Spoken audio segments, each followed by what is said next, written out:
In the pride painting, you have a deer skull and tall mountains. What's the relationship between them? You stand taller when you're proud, taller and straighter and stronger. Not only do you feel like you're standing on top of a mountain, but at some level physically you are bigger when you're proud. We hear talk all the time about gay pride, pride in your heritage, pride in a job well done. I'm sure if you asked most people today if it was really a sin to be proud of what you have accomplished, if it was a deadly sin, they'd say no. Look at the deer skull, its antlers protruding, spanning the heavens themselves, rising over the mountains and stirring up the clouds. Straight, strong, and head-on, the deer skull dominates the land below. It is not content to hide in the shadows, but demands to be seen.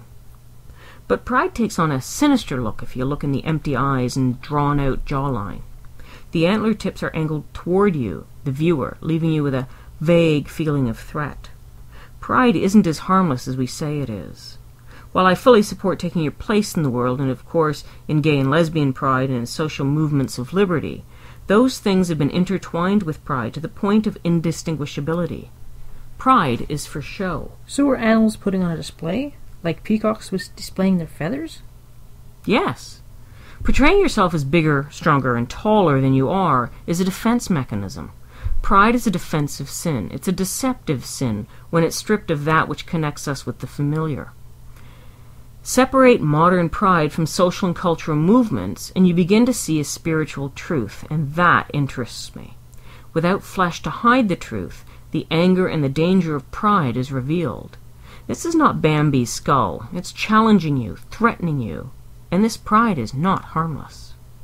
Seen in the full light of day, only the earth has shadows cast on it by both the clouds and the skull, those things which are above the corporeal.